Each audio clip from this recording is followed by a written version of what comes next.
Alhamdulillah wassalatu wassalamu ala rasulillah wa ba'du. Selamat jemaah salat zuhur musalla Allah. Asal nanti guna minum. Insyaallah pada sehari ini akan memberikan materi kajian untuk kita. Mari kita mengajarkan kepada Allah Subhanahu wa taala bahwasanya pada kesempatan siang hari ini kita masih diperkenankan oleh Allah untuk sama-sama melaksanakan sholat berjamaah. Pada saat semoga tetap tercurah pada keberhasilan kita Muhammad SAW beserta keluarga, para sahabatnya dan pengikutnya yang sentiasa bersama. Nah sekalian, tema kajian kita pada siang hari ini adalah jihad di masa kini atau jihad kekinian. Sebelumnya mohon agak merapat ke depan jamaah yang dalam nampaknya terganjal seperti itu. Agak merapat Pak, yang sudah menyelesaikan sholat.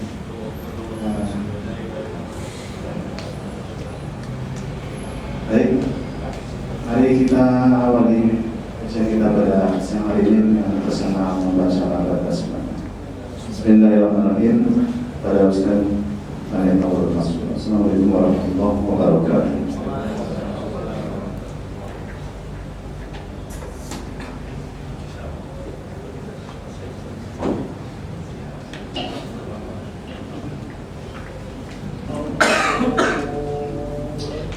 Assalamualaikum warahmatullahi wabarakatuh.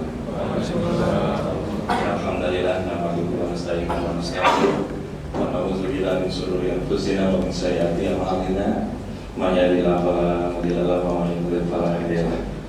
Asyhadu an la ilaha illallah wa la syarika lahu wa asyhadu anna Muhammadan abduhu wa rasuluhu katsiran bihi wa dhakira.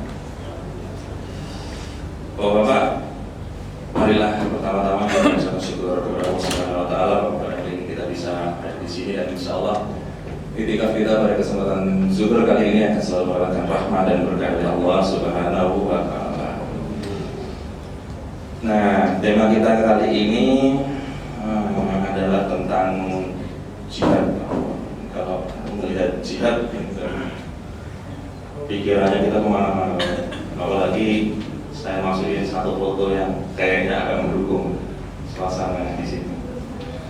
Ini insya Allah jihad yang akan kita sampaikan kali ini sebetulnya hanya lebih aplikatif kepada apa yang bisa kita lakukan.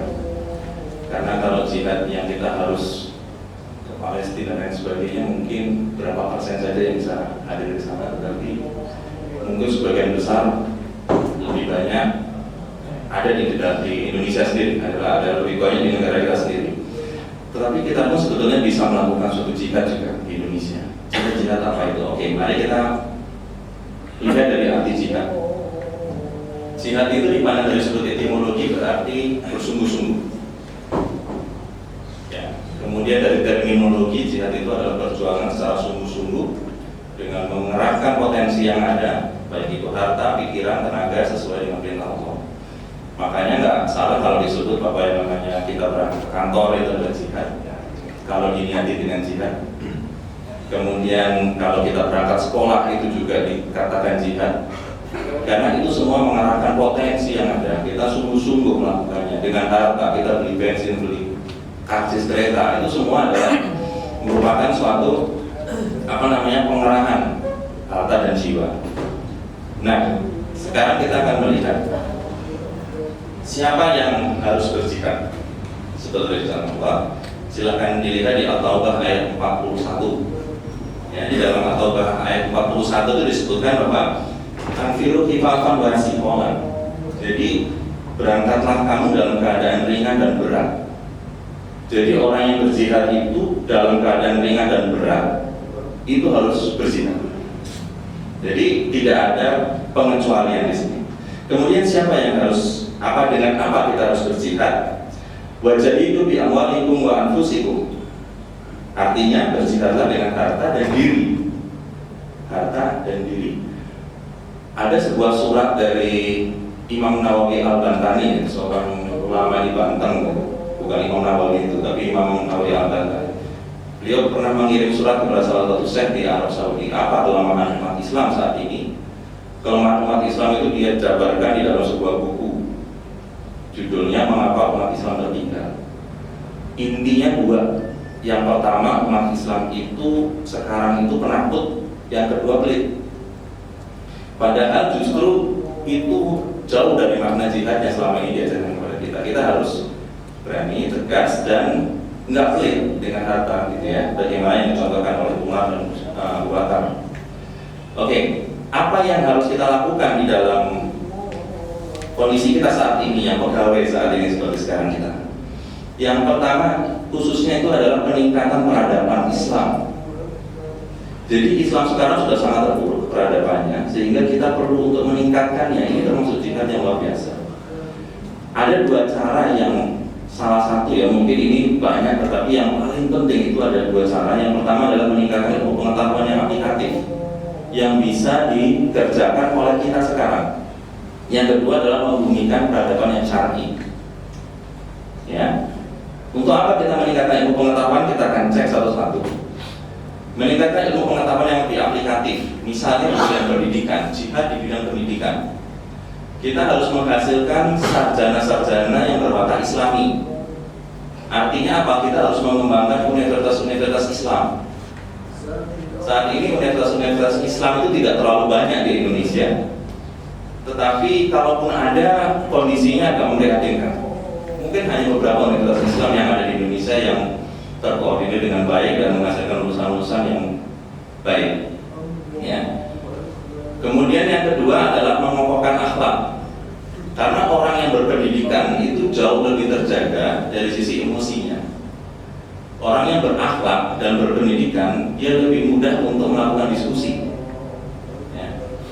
Jadi kalau ibaratnya kalau orang yang, kalau kita ke pemerintahan gitu ya, biasanya saklek orangnya, itu karena dia udah nggak mau diskusi. Kalau nggak Yoben, Ruwet, dan Jarno gitu ya, itu sudah birokrat. Makanya orang dengan dikokohkan akhlaknya dan pendidikannya lebih terjaga, maka itu lebih mudah berdiskusi dan lebih mudah menerima pengetahuan baru.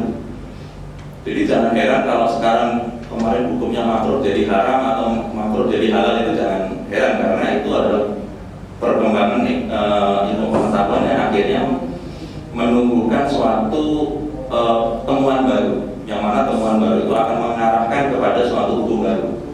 Malah justru bahaya apabila suatu hukum baru yang sudah ditemukan tapi ternyata tidak dijalankan. Itu artinya tidak bisa menerima pengetahuan baru. Nah, itu kita harus cek satu persatu.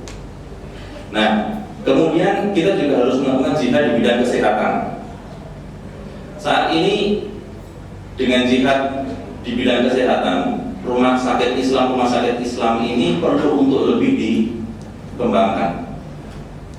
Di Jogja itu ada 4 rumah sakit, ya. Satu rumah sakit ada 5 rumah sakit ya, satu rumah sakit pemerintah. Yang 4 ini rumah sakit, 2 dikuasai oleh non-Islam, yang 2 dikuasai oleh Islam. Nah, ini 50-50 Pak, sama kuat ya. Yang Panti Rapi, kalau Bapak tahu, di rumah sakit Panti Rapi juga itu kan Katolik. Kemudian Bethesda itu ya pokoknya dia Kristen, tapi dia internasional, Bethesda. Sedangkan rumah sakit Islamnya juga punya 2. Yang pertama itu adalah PKU Muhammadiyah, yang kedua itu adalah Jogja International Hospital. Itu yang bikin UII, Universitas Islam Indonesia, dan cukup besar, cukup mewah, dan sekarang lumayan paling besar di Jogja. Dan alhamdulillah ini di sana itu yang namanya Islam dan itu kejar-kejaran Pak. Makanya dulu waktu kita sekolah di sana, orang yang mau lulus sekolah itu Pak, misalnya kita mau lulus SMA itu disuruh naruh baju seragam itu 1 minggu sebelum lulusan. Jadi namanya juga itu cara yang namanya coret-coret baju. Jadi sekolah Islam dan sekolah non-Islam itu sama-sama mengumpulkan baju untuk disebar ke suatu daerah yang disebut MMC ya, Merbabu Merapi Center di Jogja. Itu perang dingin, mirip kayak Amerika lawan Rusia dulu. Tapi ini antara Islam dan non-Islam. Jadi saling mempengaruhi daerah situ. Ini juga merupakan jihad bagi orang-orang yang concern terhadap itu. Insya Allah akan lebih memperhatikan hal tersebut. Nah, dengan bidang kesehatan Itu kita juga bisa, yang kedua adalah mengimbangi upaya penyebaran agama di luar Islam. Sekarang ini banyak orang menyebarkan agama dengan dalih kemanusiaan, dengan dalih sosial, dengan dalih kesehatan gitu. Ujung-ujungnya ngajak ke mana-mana gitu. Nah justru dengan kita memiliki dokter sendiri, kita memiliki, kadang-kadang kita dokter hitam saja kita ke rumah sakit yang mohon maaf itu non-Islam. Ya seperti kita pernah sampaikan dulu, bagaimana kita memotong ayam saja pakai bismillah, sedangkan kita karena yang kita bukan dokter Islam, ya dengan ini dia sendiri kan. Nah itulah kita karena minim, khususnya di perkotaan. Sekarang udah banyak rumah sakit yang di perkotaan yang sudah melakukan oligopoli. Ini yang nomor 3, meminimalkan praktek oligopoli rumah sakit. Jadi rumah sakit asing ini ya itu bisa jadi dia mempengaruhi sistem termasuk BPJS Pak. BPJS itu kan pemerintah itu akan membayar rumah sakit itu sekian bulan kemudian, 3 bulan atau 6 bulan kemudian. Bagi rumah sakit kecil itu akan hancur. Sedangkan bagi rumah sakit besar yang notabene itu adalah international hospital biasanya, itu kuat Pak ya. Sehingga nanti pada suatu saat rumah sakit kecil ini berguguran. Dan rumah sakit besar itu kuat. Dan di sini kita perlu umat Islam, jangan-jangan nanti yang namanya PKU, yang namanya ini nanti hancur gitu lama-lama dengan adanya sistem seperti itu yang harus kita perhatikan benar-benar. Kemudian memperbanyak peneliti di bidang kesehatan untuk memproduksi obat-obat halal. Kalau Bapak lihat pernah di Namru ya, penelitian obat di Salemba itu sampai pejabat militer aja nggak bisa masuk ke situ, susah. Karena dia mengumpulkan seluruh bakteri dan virus dari Indonesia untuk diteliti, dicari obatnya dan nanti dibawa ke Amerika. Dari Amerika itu datang vaksin, yang mana kita harus beli vaksin itu. Baru itu ditemukan dan dikelola di sini. Ya, hal-hal seperti ini udah gitu vaksinnya banyak, belum tentu halalnya juga gitu ya. Ya mungkin oke lah halalnya kalau memang belum ada alternatif lain, berarti mungkin itu rusuh lah ya. Tetapi bagaimana bidang kesehatan asing ini sangat mempengaruhi kondisi obat-obatan untuk kondisi vaksin yang ada di Indonesia. Baru aja meningitis itu kan baru aja ya ada yang halal itu setelah Desakan dunia untuk memberikan meningitis halal untuk calon ibadah haji, calon jemaah haji. Nah, kemudian mengajak masyarakat dan pemerintah untuk menggunakan operasional kesehatan yang syar'i dan menguntungkan. Nanti akan kita bahas bagaimana syar'i yang menguntungkan dan di bidang kesehatan khususnya. Kemudian yang berikutnya adalah kita jihad di bidang hukum. Jihad di bidang hukum itu ada 2. Pertama, meminimalkan produk hukum yang jelas melanggar syar'i. Kemudian yang kedua, memaksimalkan muatan syar'i. Jadi tadi meminimalkan yang tidak syar'i, yang kedua menguatkan yang syar'i. Ya. Khusus untuk meminimalkan produk hukum yang melanggar syar'i, ini misalnya kemarin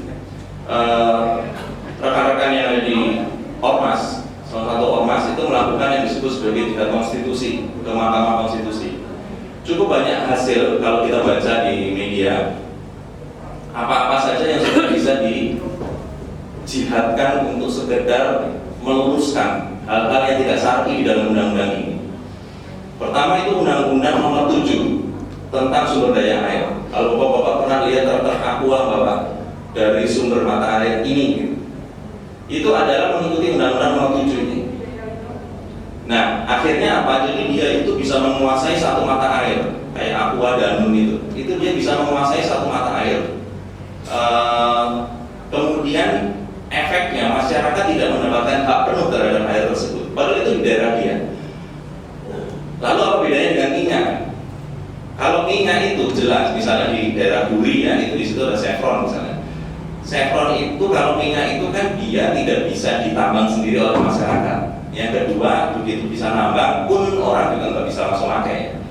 Jadi wajarlah kalau itu diberikan kepada kontraktor lain. Tetapi begitu itu masuk ke dalam hak air yang ada diatur dalam Undang-Undang Nomor 29 Undang-Undang Dasar Pasal 29 itu, bahwa air itu termasuk yang dilindungi dan untuk kesejahteraan rakyat. Lah ini diatur dan dilanggar terhadap Undang-Undang Nomor 7 ini. Maka dilakukanlah jihad konstitusi ke Mahkamah Konstitusi sehingga undang-undang ini dibatalkan oleh MK. Kita bisa membayangkan apabila ini tidak, maka nanti akan banyak sumber mata air itu dikuasai oleh pabrik-pabrik seperti itu. Ya, kalau pabrik Indonesia, kalau pabriknya luar ini lebih berbeda lagi. Yang kedua, Undang-Undang Nomor 22 tentang migas. Ini isinya, ya kosnya, saya bilang kosnya itu adalah isinya itu tentang liberalisasi pengelolaan migas. Di sini yang pertama, ini dua yang perlu di-highlight. Kegiatan migas dikelola oleh suatu badan. Jadi tidak langsung pemerintah itu bisa cawe-cawe di situ. Tetapi efeknya adalah terjadi potensi korupsi yang besar di dalam bidang itu, di badan itu. Resultnya akhirnya BP Migas dibubarkan. Ini adalah salah satu result dari jihad konstitusi yang sudah dilakukan. Kemudian yang kedua, di dalam liberalisasi pengelolaan migas terdapat harga BBM yang mengikuti harga pasar. Ya. Sehingga efeknya apa? Jika harga BBM itu berfluktuasi, maka ekonomi kan akan menjadi nggak stabil, Pak. Kalau sedikit-sedikit naik, harga naik, yang turun itu nggak stabil. Justru pemerintah itu harus menjadi buffer, buffer. Kalau orang yang sering desain hot oil atau refrigeran itu tahu ya, selalu ada buffer di situ, buffer tank. Itu untuk buffer ketika terjadi ekspansi dia harus siap di buffer itu dulu. Ketika dia dingin dia kondens juga di buffer itu. Ketika nguap dia juga ada di buffer itu. Sehingga sistem aman. Nah, pemerintah sebenarnya harus menjadi namanya juga governor kan. Governor itu kan mengatur sebenarnya dia harus bisa mengatur.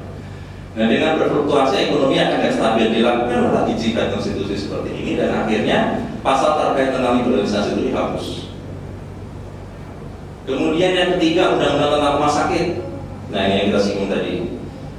Di dalam undang-undang itu dijelaskan bahwa rumah sakit hanya dapat dibangun oleh lembaga kesehatan.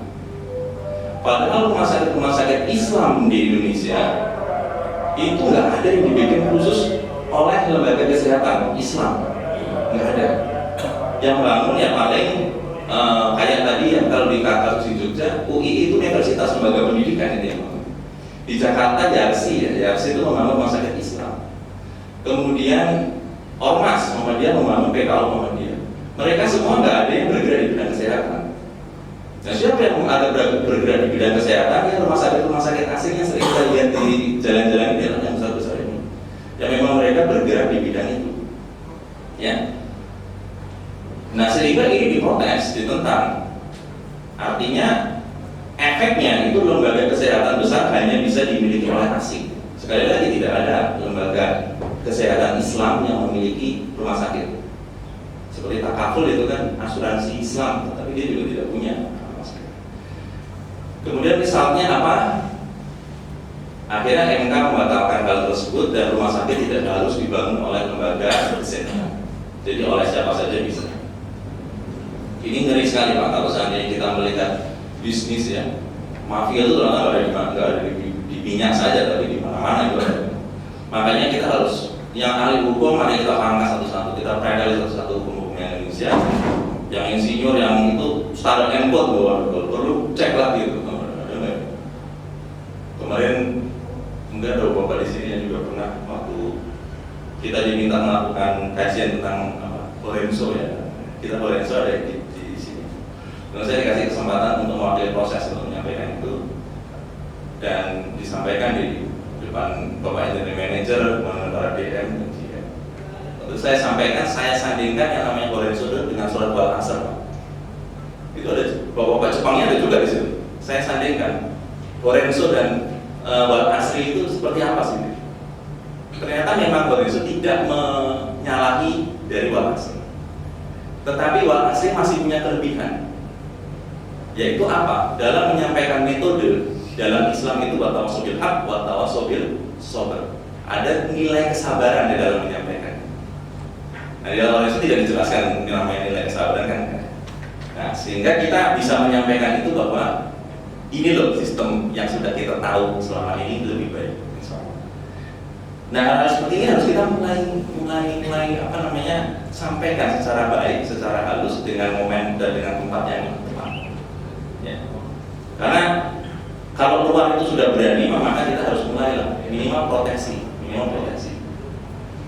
Kemudian Undang-Undang Nomor 17 tentang organisasi kemasyarakatan kemarin kan mau dibatasi ya, akhirnya sekarang peran negara untuk membatasi itu. Nggak bayangin kalau kita mau menyelenggarakan suatu kegiatan di Istiqlal dibatasi jumlah jamaahnya, ya susah juga.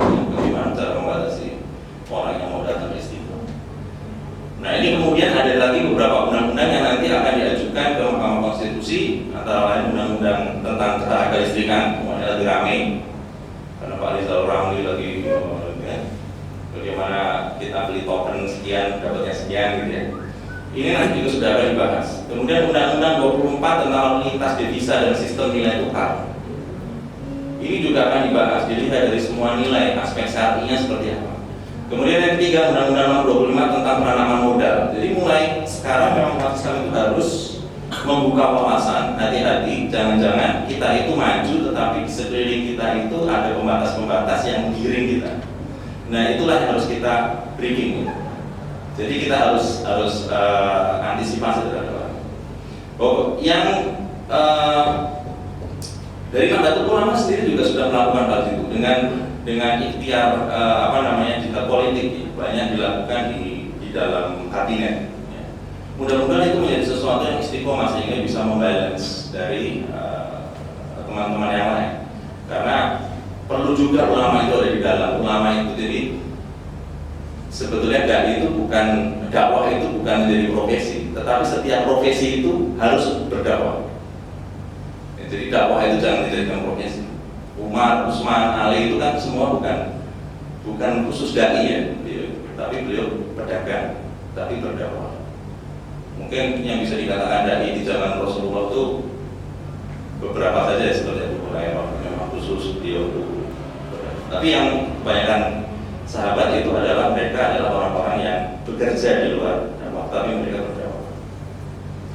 Nah, kalau yang pertama tadi adalah meminimalkan produk hukum yang jelas melanggar unsur syar'i. Yang kedua adalah memaksimalkan muatan syar'i itu ke dalam hukum negara.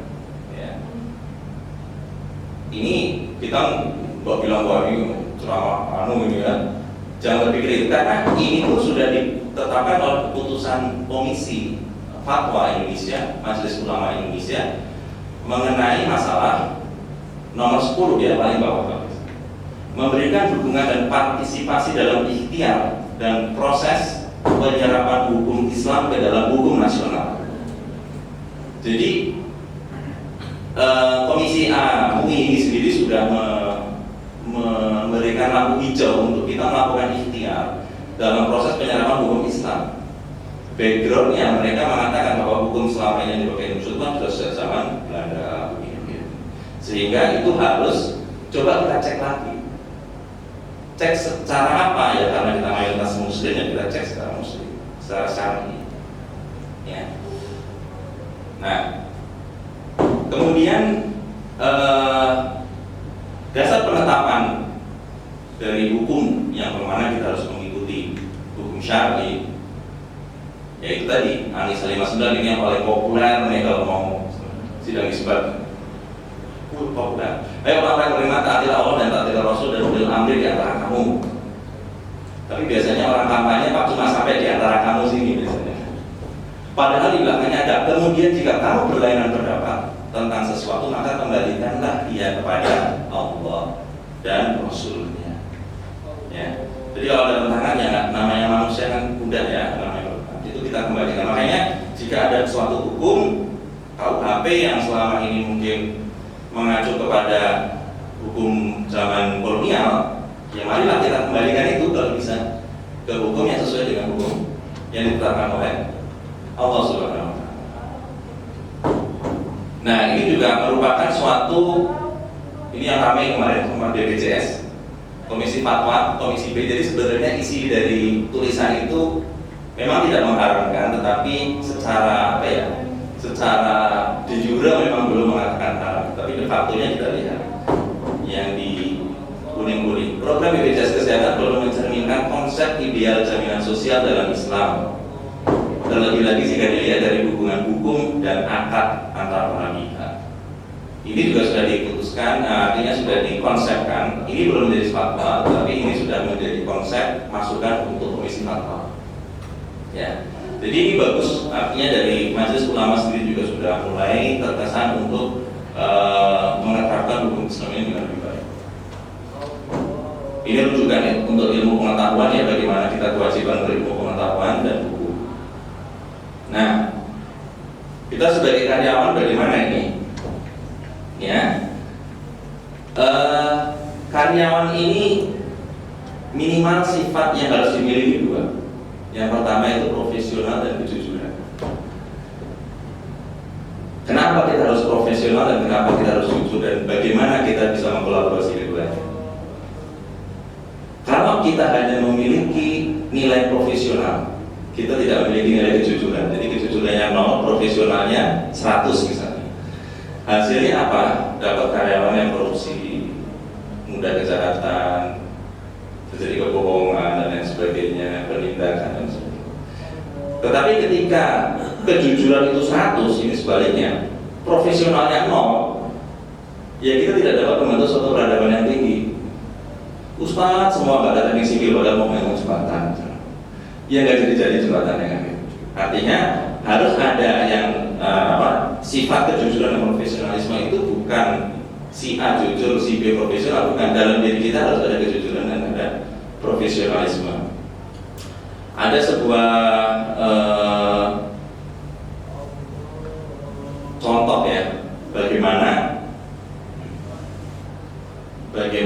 kejujuran dan profesionalisme itu harus mengakar dalam tubuh kita, dan contoh dari Rasulullah sendiri ada. Ini, ini saya ngambilnya PDF tadi ya. Ini kolaborasi antara profesionalisme dan kejujuran. Nabi Muhammad SAW pada peristiwa pemilihan Hajar Aswad, ya, beliau itu dipilih untuk memutuskan mau ditaruh di mana ini Hajar Aswad. Karena apa? Beliau memiliki sifat kejujuran. Ya. Tetapi sifat kejujuran ini tidak hanya berhenti sampai situ. Beliau juga profesional. Job desk beliau itu sebagai rahmatan lil alamin, job desknya Rasulullah. Sehingga apa? Sehingga karena job desknya itu adalah rahmatan lil alamin, beliau harus akhirnya mengajak seluruh kabilah itu untuk mengangkat Hajar Aswad. Ya, itu ceritanya, kita nggak perlu cerita di situ lagi. Artinya apa? Di sini ada proses kejujuran dan proses profesionalisme. Ini pemerintah kalau seandainya mau dipercaya masyarakat, ada dua hal ini saja cukup. Ya, ada kejujuran dan profesionalisme. Kemudian Nabi Yusuf alaihissalam itu pada saat menjadi menteri Mesir itu beliau nggak dipilih, beliau mengajukan diri. Jadi ini ibaratnya kita pada suatu saat ketika melihat sesuatu yang memang tidak begitu menyenangkan, kita boleh mengajukan diri, tetapi dengan cara yang baik, ya, artinya dengan cara yang baik. Karena Nabi Yusuf sendiri berkata di dalam surat Yusuf ayat 55, ini beliau berkata kepada Presiden Mesir saat itu, ya, jadikanlah aku bendahara negara, karena sesungguhnya aku adalah orang yang pandai menjaga lalu berpengetahuan. Akhirnya beliau kan dipercaya untuk menyiapkan musim pacaklik yang 7 tahun. Ya, musim pacaklik 7 tahun di zaman Nabi Yusuf. Itu secara karena sang presiden itu percaya dengan kejujuran Nabi Yusuf, maka beliau langsung mengangkatnya. Kemudian beliau menunjukkan profesionalismenya. Bagaimana caranya? Yaitu beliau sukses dengan pacaklik 7 tahun. Mungkin sekarang kita pacaklik ini berapa bulan ya? 3 bulan, 4 bulan mungkin ya.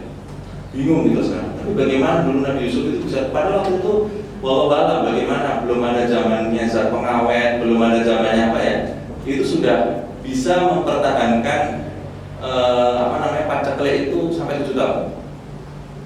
Ternyata Nabi Yusuf itu, kalau bapak-bapak tahu, di kota Al-Fayum Mesir itu ada peninggalan Nabi Yusuf berupa kincir air Nabi Yusuf. Jadi Al-Fayum itu termasuk daerah yang cukup subur sekarang ini, dan sekarang ini sudah menjadi suatu lumbung untuk pertanian sampai saat ini. Jadi Mesir itu juga banyak yang disumber dari kota Al-Fayum. Nanti kalau cari Google Al-Fayum kincir, Yusuf, itu masih ada benar.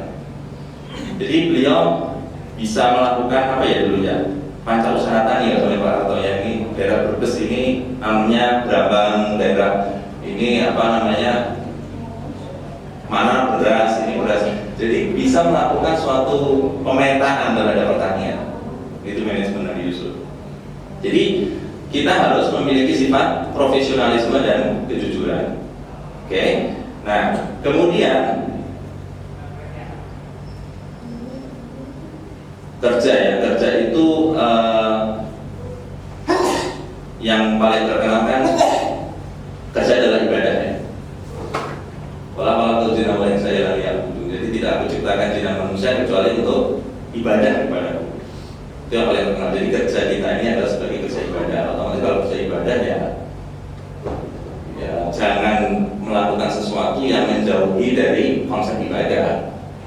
Masa kita sholat sambil korupsi sih, masa kita sholat sambil nyolong sih kan nggak mungkin. Karena ini ibadah. Karena kalau saya pulang lembur di sini ya jam 7 gitu, itu melihat masih banyak orang yang sholat isya di sini kan. Sering kan kita sholat isya di sini, saya pikir itu dari sholat 5 waktu yang diberikan Allah itu 4 waktunya itu di kantor, hanya 1 waktu itu yang di rumah. Alangkah ruginya kita apabila kehidupan kita yang paling lama di kantor ini nggak benar-benar kita isi ibadah gitu. Itu poinnya sebenarnya. 4 waktu loh kita tuh ada di kantor.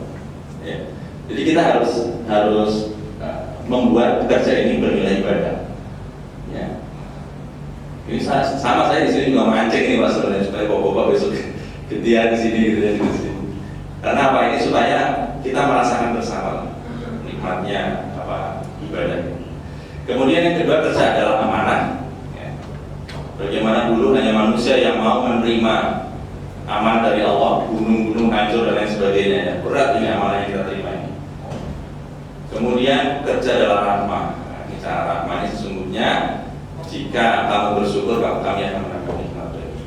Artinya dengan rahmah itu maka kita dengan bekerja kita bisa mendapatkan ilmu, kita bisa silaturahmi, ya silaturahmi itu memperpanjang umur, gitu kan. Kemudian macam-macam bisa kita dapat, ya experience dan lain sebagainya. Nah, kemudian jihad pekerja kaitannya dengan 6 rukun iman. Ini pernah di mapping ini oleh Al-Utsaimin, pernah di mapping. Bagaimana jika kita bekerja berdasarkan 6 rukun iman? Ini pribadi-pribadi yang syar'i. Yang pertama adalah iman kepada Allah. Ya, itu kan rukun iman yang pertama. Artinya apa? Artinya dengan tauhid maka manusia itu bisa kuat memegang hukum. Kita bayangkan apabila orang pintar tetapi tauhidnya nggak kuat, akhirnya justru kalau dia nggak mengakalin hukum, ya dia menodai hukum kan? Karena bisa dibayangin orang pintar hukum tetapi dia justru mengakalin hukum itu kan landasan tauhidnya ya. Nah orang karyawan yang berpribadi syar'i, saya datang jam segini bukan karena takut absen itu hanya hikmah, tetapi ada yang lebih kita takutin lagi. Jadi kita mempercayai hukum kausalitas, tetapi kita harus lebih menyembah kepada yang membuat hukum kausalitas. Kalau ini saya lepaskan, jatuh, itu namanya hukum kausalitas. Kalau karena ada apa? Gravitasi. Allah tidak akan ada hukum gravitasi, tidak akan ada hukum jatuh bebas kalau nggak ada gravitasi kan gitu ya. Ini agak mikir-mikir gitu ya. Jadi misalnya begini, ada si A dan ada si B. Si A itu tidak mau makan daging babi. Si B juga tidak mau makan daging babi. Dua-duanya nggak mau. Tetapi setelah ditanya, kenapa kamu nggak mau makan daging babi? Karena takut ada cacing pita. Si B bilang, kenapa B kamu kok tidak mau makan daging babi? Ya karena saya takut sama Allah. Itu dilarang. Yang satu mempercayai hukum kausalitas, yang satu adalah mempercayai atau menghormati yang membuat hukum kausalitas dengan perintah dan larangan. Karena apa? Efeknya Nah, kalau seandainya nanti ada alat yang bisa mengenerate daging babi itu supaya hilang cacing pitanya, terus mau bilang apa masa terus si A jadi makan daging babi? Jadi kita kadang-kadang harus melihat hukum kausalitas dan harus melihat yang membuat hukum kausalitas. Saya nggak mau korupsi, si A bilang kenapa? Saya tahu KPK. Yang B ditanya kenapa? Ya karena dilarang nggak mau. Tetapi bukan berarti hukum kausalitas itu kita tinggalkan. Karena tidak mungkin apabila kita sakit kita lari ke masjid. Kita sakit harus ke rumah sakit. Karena apa? Kita lewati dulu hukum kausalitas. Begitu itu sudah tidak mampu kembali. Jadi ada konsep yang berbeda ketika kita menjadi seorang pekerja yang memiliki tauhid seperti ini. Yang kedua, iman kepada malaikat. Ini hubungannya dengan waskat, pengawasan melekat, pengawasan oleh malaikat. Jadi kita merasa yang mengawasi kita bukan A, bukan B, bukan departemen A, bukan departemen B, tapi ini pengawasan oleh malaikat. Yang ketiga, iman kepada kitab. Iman kepada kitab. Kita meyakinkan bahwa yang memberikan guidance terbaik dari aktivitas kita itu adalah ya kitabullah dan hadis. Ya. Sehingga kita selalu mengedepankan referensi itu dari Allah dan Rasul. Orang katanya orang yang bagus itu apabila setiap gerakan yang kita lakukan itu kita selalu ingat, kalau saya begini nih hukumnya waktu itu Rasul gimana ya? Kalau saya menguap dulu Rasul itu hukumnya bagaimana ya? Sedikit itu kita cari informasi-informasi itu sehingga nanti kita berkepribadian yang cukup menyenangkan sebagai muslim. Itu kita nikmati lah dari kehidupan sebagai muslim. Seperti kita yang hari ini misalnya ada yang berpuasa hari ini. Kemarin Dr. Agus di sini kan pernah mengatakan bahwa puasa itu kan menjaga hatinya. Sebenarnya ada dua hati yang dijaga. Hati secara batin dan lahir. Kalau secara batin lah ya. Secara lahir dengan berpuasa maka tidak banyak makanan yang kita konsumsi hari itu. Sedikit racun yang masuk dalam hati kita, yang dalam tubuh kita. Sehingga apa? Sehingga hati itu bisa istirahat. Ketika hati itu istirahat, dia bisa meregenerasi sel-sel yang rusak. Makanya Allah memberikan puasa Senin Kemis, karena ada kesempatan ya, untuk meregenerasi. Nah, kita pun makan itu kan nggak boleh berlebih ya, karena apa? Yang disemprotkan, detoksifikasi yang disemprotkan oleh hati itu kan tetap. Misalnya 1 kilogram makanan itu disemprotnya pakai 50 cc detox. Ketika kita makan 1,5 kilogram, yang disemprotkan juga 50 cc tadi. Berarti racun yang dibawa oleh 500 gram makanan tadi itu kan tidak terdetoks, sakit.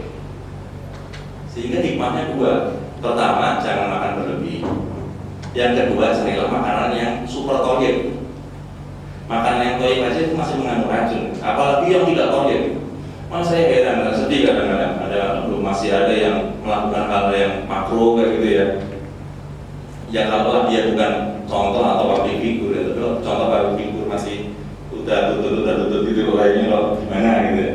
Karena bahasa dia itu mestinya sudah bahasanya tuh halal toyib gitu ya. Bukan makruh halal gitu mestinya. Jadi dari dua hal itu sudah ketahuan. Makanya kita harus treatment ini dengan dengan puasa. Kemudian iman kepada Rasul menjadikan Rasulullah itu sebagai benchmark dari dari kehidupan kita. Ya, banyak sekali ini dari hadis-hadis. Kemudian yang kelima, iman pada hari akhir, bahwa apapun aktivitas yang kita lakukan pada hari ini itu sebetulnya ada ujungnya. Tetapi ada sesuatu yang tidak ada ujungnya, yaitu amal ibadah tadi, anak yang soleh, wakaf yang kita berikan, itu yang justru nanti akan terus. Artinya apa? Pada saat kita kerja itu kita nggak ngoyo-ngoyo banget gitu loh. Kita ya bolehlah kerja sebagai dedikasi, kita bekerja dengan benar ya, itu adalah profesionalisme. Tetapi jangan melupakan hak-hak yang lain. Di rumah ada anak kita, di rumah ada istri kita yang menunggu kita. Maka kita harus balance. Kita nggak tahu loh Pak, masuk surga itu dari kantor apa dari rumah. Ketika kita memberikan hak yang tidak cukup pada salah satunya itu adalah yang memberikan potensi kita masuk surga, itu kan nanas ya, istilahnya kata nanas. Jadi seimbangkan antara yang baik dan yang. Yang keenam adalah iman kepada qadar. Ya. Ini iman kepada qadar dan qadar, takdir. Ketika kita sudah berusaha, kita tidak bisa mencapai itu, ya sudah. Mungkin rahmat Allah itu berupa kesabaran kita. Tetapi ketika kita bisa mencapainya, maka yang ingin pertama kali dilihat Allah itu ekspresi kita ketika menerima kegembiraan itu. Apakah kita itu bersyukur? Apakah kita rujak-rujak pakai motor macam-macam? Itu sebenarnya yang ingin dilihat Allah itu cuma ekspresi kita apa sih gitu. Kayak kita lah kalau punya anak kecil, kadang-kadang kita kasih surprise ya, semacam hadiah. Kita hanya kepengen melihat ekspresi dia itu kayak apa. Senang kan? Enggak kan? Jadi iman kepada qadar itu adalah harus kita pupuk ini ya, supaya nggak banyak orang yang putus asa, lupa diri, lupa daratan. Ya. Jadi ini sudah hampir habis, tetapi insya Allah sekarang kita sedikit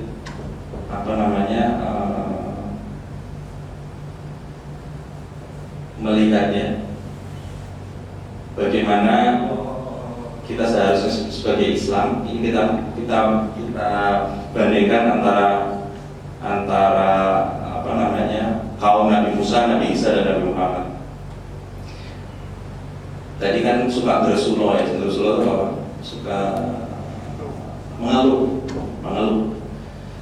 Ya, karena kita nggak percaya qadar gitu. Salah satu sifat mengeluh itu kan karena kurang memahami apa.